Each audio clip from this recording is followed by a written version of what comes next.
Hey, what's up? I will get straight to it. My name is Chris Gray. I co-own a marketing and consulting company for plumbers. We've helped a lot of plumbers make a lot of money. I'm showing you this because a lot of plumbers get screwed over when it comes to their marketing. I want to make sure that it doesn't happen to you.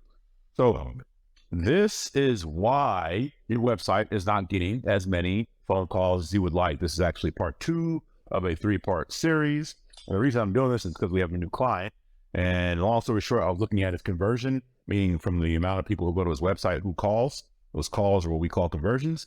And his conversion percentage was at 1%, meaning for every 100 people who went to his website, one person would call.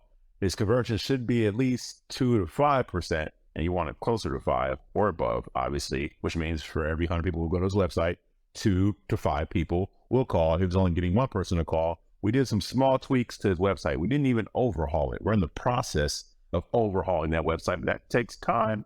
This guy didn't have the time to wait.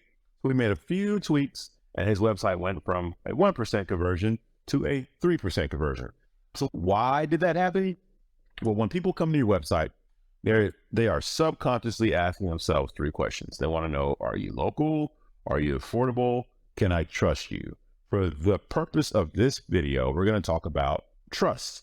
If people go to your website and they don't perceive you as a real company, a legitimate company, you will not get that call. Or let me backtrack. You will get that call at a much lower rate than your competition. And when I say lower rate, I mean you will get less calls than your competition. So let me show you a site that does a poor job of answering trust. Then I'll show you a site that does a good job of answering trust. Oh man, my man Jay Villarreal. Hope he never sees these videos because keep showing up in my hall of shame. Sorry, Jay. The good thing that Jay does, by the way, is Jay does a good job of telling you where he's at, so you know he's local because McAllen said just Rio Grande 956. You can that's one of their area codes, obviously. So when they go there, they know that this plumbing company is at least local. But what they don't know is, man, is this a real company? Now look, Jay at least has a truck right here that has his plumbing company on there, and he has another picture of his truck and random car, random Volvo, and his sign on a building, but that doesn't really. And then he says the plumber you can trust. Look, man, Jay is not answering trust.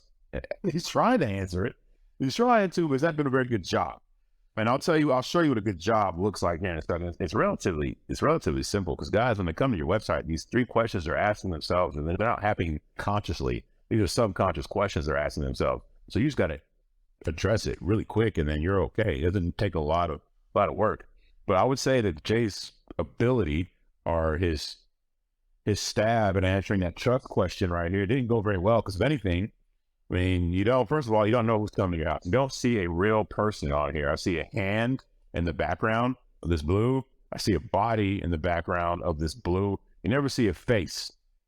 You see a truck, but man, these trucks and these pictures can raise more trust questions than actually answer them. Somebody could look at this truck right here, and depending on the person, like the type of customer that you may be going after or want to go after, the person who cares about value, look at this truck and be like, I don't know about this company. They may come look at your shop and be like, I don't know about this shop. And that doesn't mean anything. Like the way that Jay's truck looks, the way that his shop looks, doesn't mean that he's a poor plumber. I'm not saying that. What I'm saying is that these two images on his website do not answer the trustworthiness question. If anything, they could hurt him, in my humble opinion. But let me show you an example of somebody who straight up addresses the trustworthy question and does it in a manner that's really simple. Full disclosure, this is one of our clients, and this is how we answer the trustworthy question, and it is not that hard to do.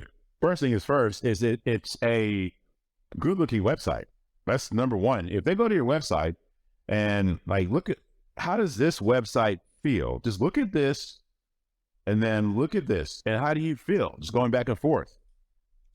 It's pretty apparent that this website had a little more thought going into it.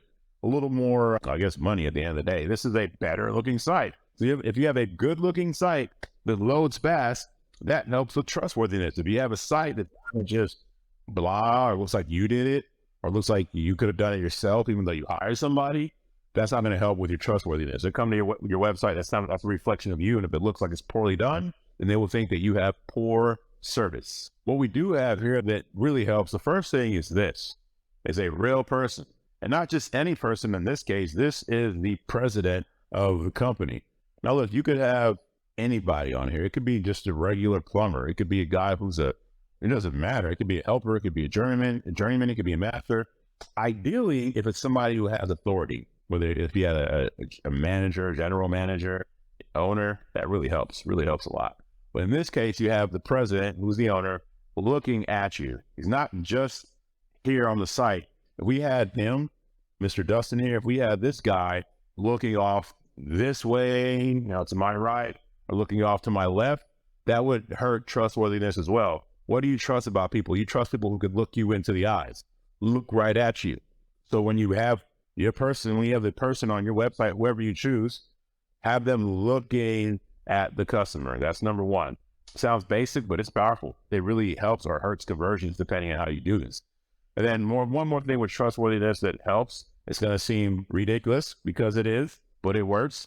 Look at this. We just put Google on here and we put 5 stars. What does that even mean, man? I don't know, but it helps. You put Google on there, you put stars, that helps. Don't ask me why. It was tested a lot of things, but just putting it, and anybody can put this little Google thing there. Not anybody can have this badge right here or this badge right here. Everybody can at least put Google and 5 stars on there. What does that mean? I don't know, but people react to it. They see Google, they see 5 stars. It helps with your credibility. They have some random certificate right here. I don't even know what it is. And guess what? It looks like it's something.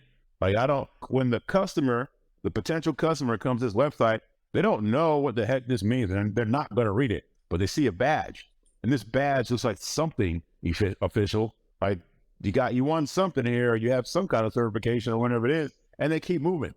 It's just having the badge there. That's all. It could be like, hey man, this is the badge for whatever association. It doesn't matter what it is. It's just having the badge here. And this one does matter. This triple B, everybody knows what that is, and that helps. For sure, not everybody can afford to get this badge. I think when you pay the Credit Business Bureau, I think this is all you're really paying for, in my opinion. But that helps. It shows these 3 badges right here. And we could have more if we wanted to. We didn't overdo it here. But these 3 badges and this cat looking at you, Mr. Dustin here, helps with trustworthiness. It's really simple. It is really simple. If you have a marketing company, you don't have these things on your website, get them on your site, and it will help conversions. When people come here, they're going to look at this, and they will subconsciously see, oh, Google, a badge, another badge. Just got to look at me. Trustworthy question answered. Has it been fully answered? No, but they know that at least if I call this company, this is at least a real company. They can start from there. It ain't some Chuck in the truck who gets all his stuff from Craigslist or something, and they happen to come across this. No, this is a real deal company. This is a real business company right here. And that helps you with getting the phone call. A couple other things as well is if you can highlight your pricing model, that helps as well. That will answer the affordability question that they have in their head, but it'll also answer the trust question. So what I mean by that is if you do flat rate pricing, which helps, right? You do flat rate pricing with options. If you do that model, then let them know, hey, we do flat rate pricing. What does that mean? You could say, hey, we do flat rate pricing. That means that if the job takes us long, then we expect that you don't pay extra. However you want to word it. But you want them to know that you're not trying to screw them over. And that, just saying, flat rate pricing and then giving them the reason why, that answers affordability and it creates trust. And one more thing too, the trust is you see down here, it's small. We have their license down here, small. I would like to see a little bigger. I want to get that a little bigger actually. But some of our websites, we have the license down there and it's pretty big. And if you go back to my man Jay's website, I don't see a license. There is a certain buyer, a certain customer, and this is the customer that will probably understand value better than anything else if they're looking to make sure that you have a real license. This person that will say something about them. Make sure you have your license on your website somewhere. Just have it on there. That way, if somebody's looking for it, just to make sure that you're a real deal. Not everybody's going to be looking for that. Most people will not. But there'll be a small percentage, better than 0% of the type of customer who will. And that customer can be a good one because this person right here will be one that would understand value over price. So That's it. That's how you communicate trustworthiness. It's really simple, not hard to do. If you do this, you're going to get more calls. If you don't, you're going to get less. I hope that helps. If you like this video, please like it and subscribe and watch the next video. I'll see you. Bye.